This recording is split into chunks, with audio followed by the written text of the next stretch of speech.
Could Cooper Webb win the whole thing? Hey everybody, Walty Wanders, buckle up, strap in. I got a hard-hitting pull, no punches, no sugarcoating it, no rainbows, no sunshine. It's going to give it to you and give it to you straight. We got a good one to unpackage. Today, it would appear our boy Cooper Webb is back. We had written him off. A lot of us wrote Cooper Webb off. Like I was thinking, dude, this is it for him. He could be done. He could be looking for a ride. Roger DeCoster must be pumped right now because I think even internally, those same questions were being asked behind closed doors. Do we need to move on from Cooper Webb? Never count Cooper Webb out. If we've learned anything, I love this dude's story because he was great, phenomenal on the light spike on the Star Racing Yamaha, won championships, came into the 450s with factory Yamaha before they went full-blown Star Racing Yamaha.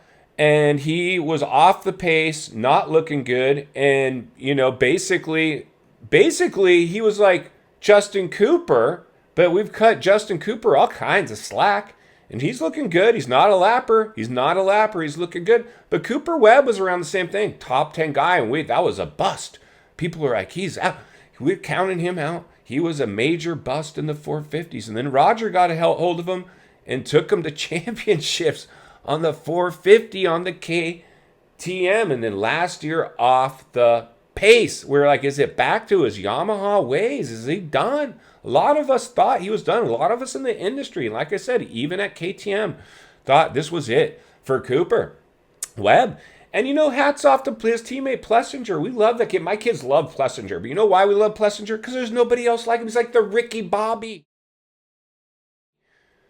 of Supercross. That's the good old boy out there. He's different. And that's why I've always been here blowing the lid off stuff. I hate the cookie cutter manufactured. This is motocross. No. Back in the heyday of the sport when we were the second most televised motorsport only behind NASCAR with our growth index showing us passing NASCAR, that's the type of characters we had in the sport.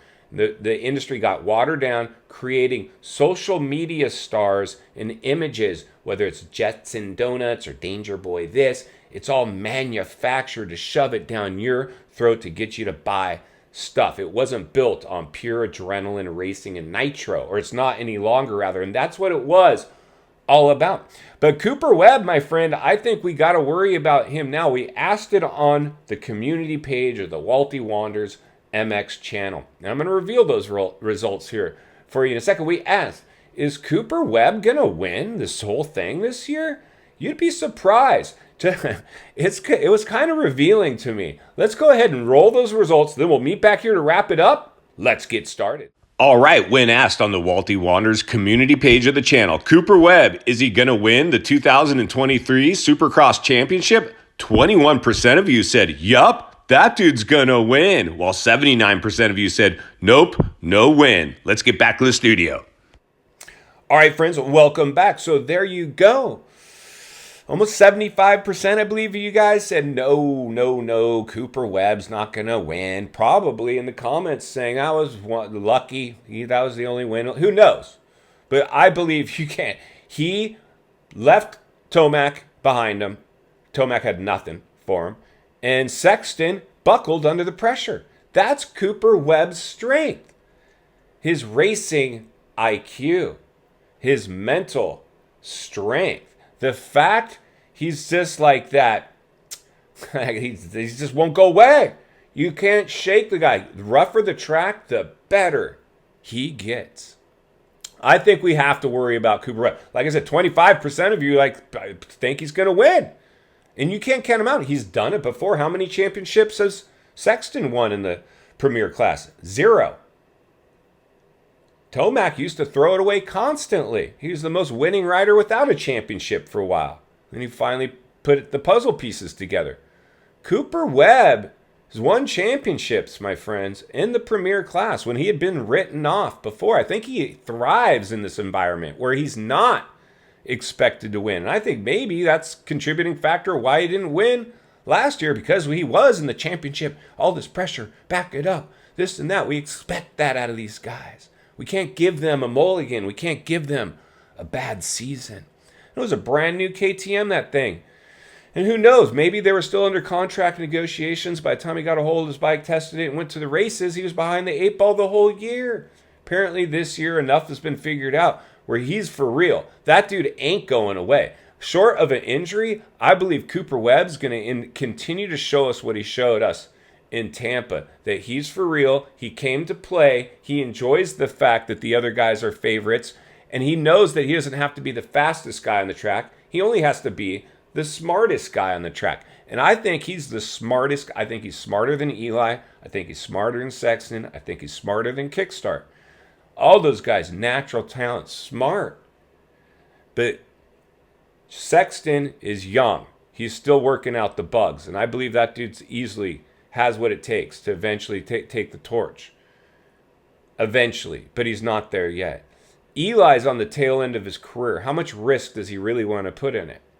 Kickstart Kenny, we just know he's a money grab guy at this point. He knows what's up. I mean, you can't blame him. He almost lost his arm. And then got canned by Honda for racing off-season events. At least that's what we've been told. What you go read between the lines, look between the cracks. But Cooper Webb. Cooper Webb is the type of dude you just know when you see that guy. Like, he's different.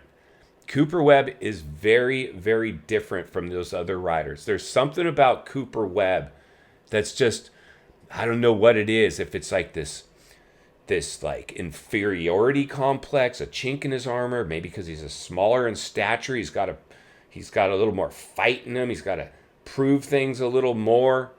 Who knows? All I know is I'm pumped to see Cooper Webb get in there and show us. I didn't want this to end up the Eli and Sexton show like we had in the outdoors last year. I want to see 3 riders. I know you do too. Bring it down to the last round. A winner takes all between 3 riders.